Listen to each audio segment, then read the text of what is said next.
Welcome everybody to the Bradenton Blitz. This is Jason Dill. I'm joined by David Wilson. And we have a pretty big game this week, David, with Braden River hosting the Class 7A state semifinal against Fort Lauderdale St. Aquinas. Everybody knows who St. Thomas Aquinas is. They're a national power, national program. They've done a lot of damage in the state of Florida. They've won 8 state titles. They're coming across the state to play Braden River. The Pirates are making their first ever trip to a state semifinal.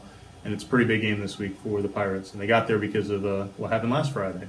Yeah, and St. Thomas Aquinas, they beat a district runner-up 60-7. So they're coming in, off a really impressive win. But Braden River also seems like pretty impressive against a good Plant City team. It won 17-7, but seems like it could have been bigger. You were there. I guess what was your impressions from the Pirates and what last weekend probably would have qualified as the biggest game in program history before this one? Yeah, it seems like that's kind of the way it goes now for this. Now with Braden River's football program, is every win is a further step into the playoffs. It's more uncharted territory for the program, which is kind of what you need to do to build a program up. My takeaways were that Dexter Hodo, I didn't even think the running game was going to do much after the first half, but they were kind of bottled up, and he still ended up with 100 rushing yards on the game. Jacob Huseman was just fantastic for the Pirates, especially in the second half. He only threw 3 incompletions for the whole game. He was 11 of 11 in the second half, ended up throwing for 275 yards. They need to do a better job of ball security in certain situations. Ryan Newsel had a fumble when he turned his body to put a stiff arm on because, let's be frank about it, he was ready to go into the end zone, and nobody's going to bring that guy down when he's a few yards away. Turned around to make a stiff arm. There was a secondary Plant City defender that came around to pop the ball loose. They recovered it in the end zone for a touchback that halted a scoring drive for the Pirates in the second half, as well as there was a fumble exchange where the Pirates were moving downfield. Houston went to go hand it off to Deshaun Fenwick. He bobbled the handoff exchange, and Plant City ended up recovering the ball, which thwarted a drive. But Fenwick made a great, fantastic diving catch into the corner of the end zone for a game-tying touchdown. Kyle Toma booted a field goal right before the half was over, which was huge. And then done that in every playoff game for them. Right, exactly. So they're pretty balanced, it seems like, even without Raymond Thomas. We've talked about it quite a bit. Without Raymond Thomas, they're still able to run the football with Dexter Hodo. Deshaun Fenwick kind of spells them a bit. They even can hand the ball off to Jalen Austin if they need to out of more of a sweep play from a wide receiver slot position.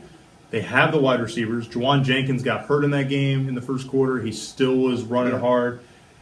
And for me, the biggest thing for me was that Plant City just ran out of gas. They just ran out of gas. They did something different too, which was Braden River prepared to stop the run. That was the game plan. Stop the run, stop their 1,600-yard running back. Plant City came out throwing the ball a lot, and it put Braden River on the heels, and they gave up a touchdown, a 24-yard touchdown pass to TJ Chase, their Clemson commit for Plant City, and Braden River didn't panic. They stuck with the game plan, even though they were forced into punting the ball away on their second possession as well. They still stuck with the game plan, and eventually their big bodies kind of wore down Plant City. But they're a little banged up this week too. Right. You mentioned Juwan Jenkins. It was hobbling through most of that game. The interesting thing, I think, they turned the ball over twice, and they still managed to win the turnover battle, getting 3 interceptions.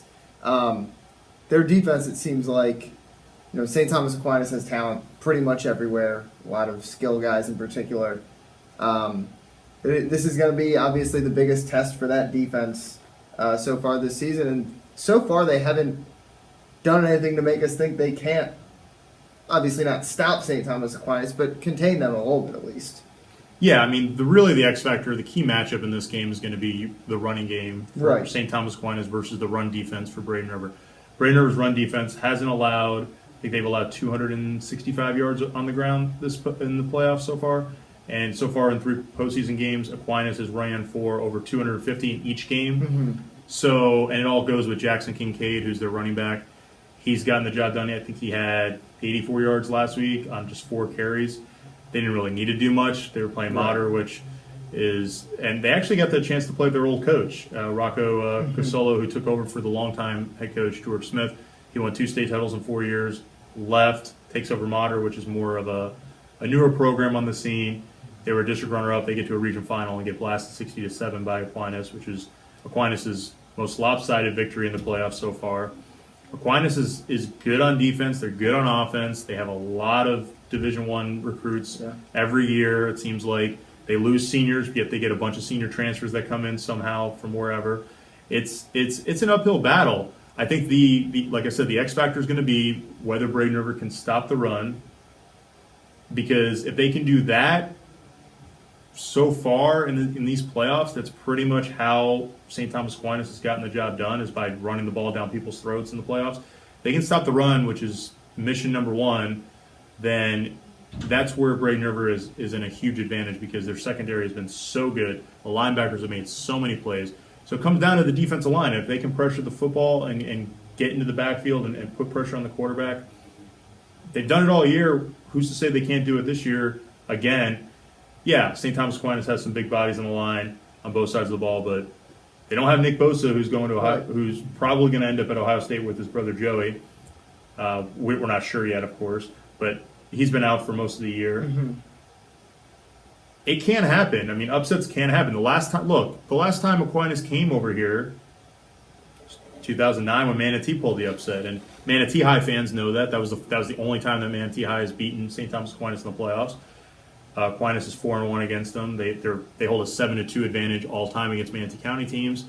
They beat Lakewood Ranch in the playoffs when Lakewood Ranch was in, I think, its fourth year in 2002. They beat Southeast a couple times in the playoffs. They lost to Southeast in '94 when Southeast won a state title. This might just be the de facto state title game too. Right. Not looking ahead, but Vieira out of Melbourne is probably not. That matchup between Columbia out of Lake City and Vieira out of Melbourne, those two teams probably aren't on the level of the two teams that we're going to see Friday night in East Manatee County, because, I mean, let's face it, it's 1 versus 2. Right, and Braden River, it seems like, has really turned heads this postseason. I mean, I think a lot of people saw the record, saw that they really, other than Venice and Palmetto, hadn't played a lot of top competition, but I mean, every playoff game, even the one against Plant City, they win by 10 points, felt convincing because of the way they moved the ball, the way they stopped Plant City in the second half. Like you said, St. Thomas Aquinas is definitely going to be an uphill battle. Well, the difference is between Plant City and Aquinas, both teams are run-oriented, right. Or at least you think. Plant City had playmakers and the skill guys at wide receiver, just like Aquinas does. Mm-hmm. But the hallmark of their offenses are pretty much to run the football. The difference is that Aquinas has so much depth, they don't have a T.J. Chase or Antoine Thompson, who are the two skill guys to play on both sides of the ball. Which Braden River also does. They don't play guys both ways for the most part, except for a little bit of. They might spell guys somewhere here, but no one starts on both sides of the ball. Exactly. So the depth factor is huge for right. So Braden River doesn't face that issue. The problem for Braden River might be whether or not if they can weather a storm type of situation. If they fall behind, can they come back and have? I mean, yeah, they've fallen behind 3 times this year. Season finale against Gibbs, they fell behind 6-0 early. Same thing against Plant City, fell behind in the first quarter 7-0. They were able to respond to that, but they haven't faced a 2-touchdown deficit or anything of that sort. So, I mean, that literally 7-0, falling behind 7-0. 7 points is the biggest margin that they've had to come back from this year. So if they do fall behind early, that would be something to look at, or whether they can, by a big amount, if they can come back from that or not.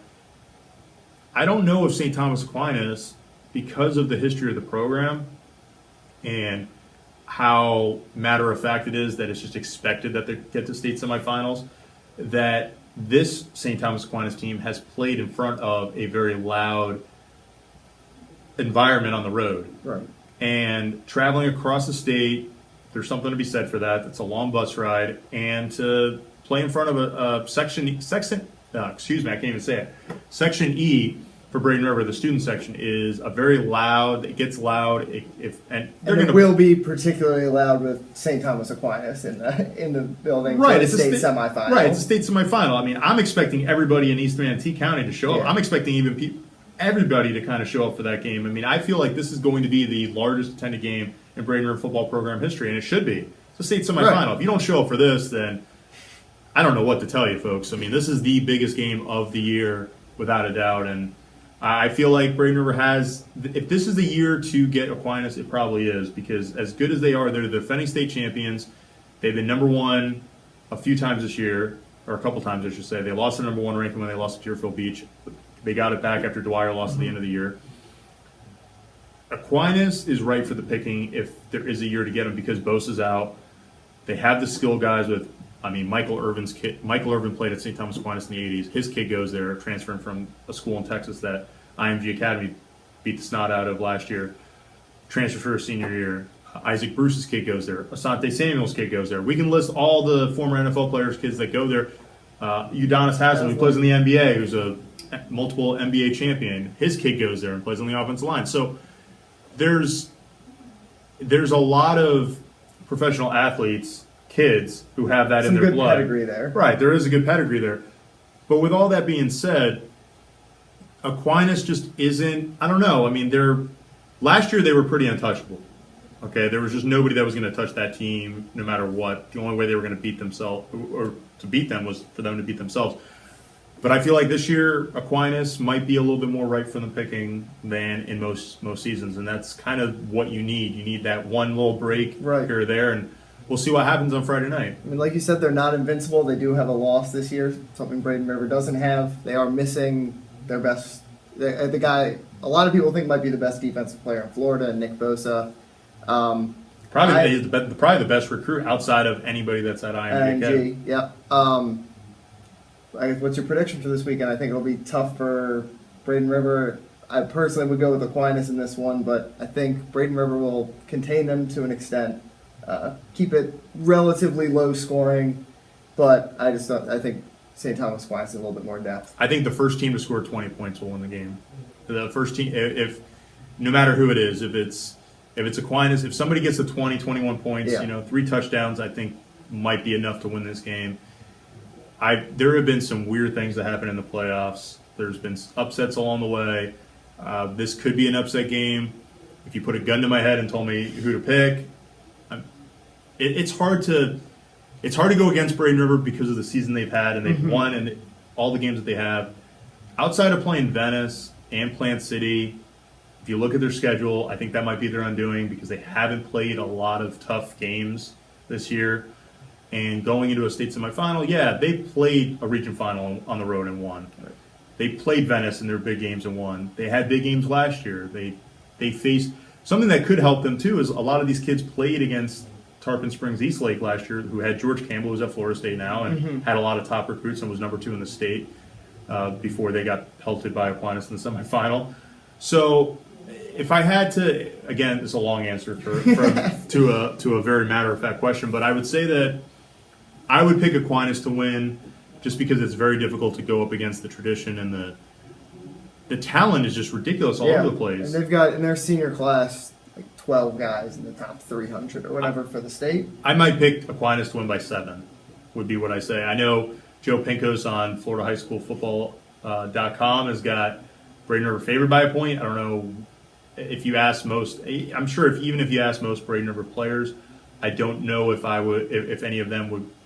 Yeah, they would say they're the favorite. Right, exactly. They're obviously motivated. They think they're going to win. You're not playing in this game if you think you're going to lose.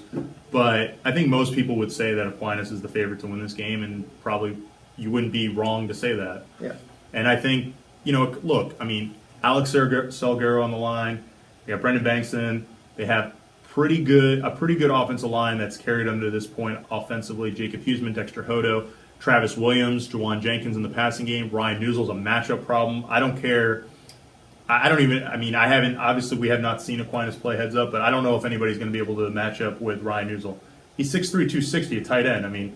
How many of those are in high school football? Not many.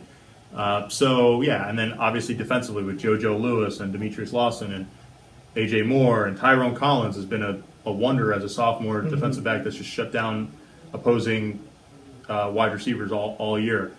Even on the defensive line, they have Daquan McCobb, Dylan Tyson, and then they have Paul Wiggins and Chase Knopf split duties, spelling each other as that third defensive lineman. The linebacking core of, Ronnie McClellan and Chase Balliet and Matthew Hafke and Noah Arce. They're just right. And so the big momentum change from in the Plant City game was RC's interception. It kind of turned around the defense, which was kind of giving up some yards, and life was kind of easy for Plant City.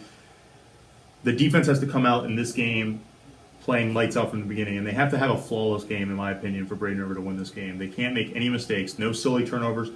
If you're running down to the 3-yard line and you're trying to score a touchdown, just fall down. Don't cough up the ball. No fumble exchange, on a handoff exchange. There has to be a pretty compact game plan. They have to do everything right, 1, 2, 3, all the way through ABC playbook kind of thing, where there's no hiccups whatsoever for them to win the game. Yeah, the turnovers I think will be huge in this game. Braden River's taking the ball away at such an effective rate this year. 27 interceptions. It seems like if they can get 2 or 3 interceptions, which is not out of the question, then that will probably be their best chance to win because it can erase the inevitable mistakes that come against the team with the talent Aquinas has. Sure, absolutely. And this is the longest Blitz show that we've done so far this year, and for obvious reasons, because this is such a heavyweight battle between. This is just something, if fans don't go to see this game, I don't know what to tell people, because this is something that you're not going to see very often, a 1 versus 2 matchup in a state semifinal that comes to Manatee County. Manatee High has been number 1 in the state a lot of years, but they haven't necessarily always played a number 2 at home in the playoffs. Right. We're gonna get that this year, and it's the first time since 2011 where we have a semifinal matchup that has a team other than Manatee in the playoffs. Manatee was in the semifinals that year too, but Palmetto was in it that year. We haven't had a program other than those. Manatee's pretty much been the program to get to a state semifinal in recent years, and now we get to see Braden River. I think this is the first time that we've had. I can't even recall a year where a team has been playing this late in the postseason where Manatee still wasn't involved.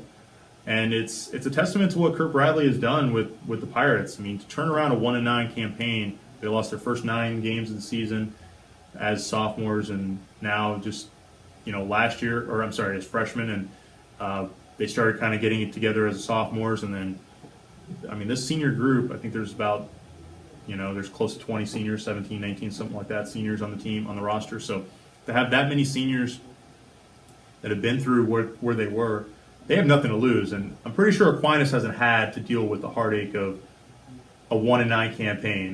That just hasn't happened for any of these kids. So that might play into advantage for Braden River. We'll find out when get back to me at about 10 o'clock on Friday night, right. When the final scoreboard comes up. But yeah, when kickoff comes, I think it's going to be big. And we haven't even talked about special teams. Special teams is going to be huge too, because field position is everything in a game like this, where the teams are kind of more evenly matched than probably. I think this is probably going to be the hardest game that Aquinas is going to get. Yeah, I would think so. For the entire season. You mentioned it almost seems like a de facto state championship game just because of how impressive these two teams have been, not only throughout the entire season but through the entire postseason. No one is, probably at any level, is playing as well as these two teams right now. Okay, so I already made my selection. I said Aquinas by 7, which I'm sure I will hear about from the Braden River program, some of the players and whatnot. But who do you think? You said Aquinas, probably. Yeah, I'll have to go Aquinas, probably by about 7. I think we agree it's going to be low scoring, but I think just with the amount of talent St. Thomas Aquinas had, we talked about the mistakes that kind of inevitably happen and how Braden River will have to play a perfect game. When you have talent like St. Thomas Aquinas does, you can, if you make a mistake, it doesn't hurt you as much. And I think just there's a little bit more margin for error for them. But again, when it's low scoring, it's a small margin for error for everyone. But yeah, I'll take Aquinas by 7, and what should be a fun game. Yeah, well, I'm excited to see it on Friday night. I hope everybody else is. And if you guys disagree with us at all, feel free. Tweet at us, Facebook, send an email, text message, smoke signal, however you got to communicate. Please let us know, and let us know what you think. Who's going to win the game? Is it going to be Fort Lauderdale St. Thomas Aquinas, winner of 8 state titles? Or is it going to be Braden River making their first appearance in a state semifinal when Class 7A's Final Four begins this Friday night at Pirate Stadium out east in Manatee County at Braden River? Let us know. And until next week, this is Jason Dill for David Wilson, and we'll catch you on the flip side.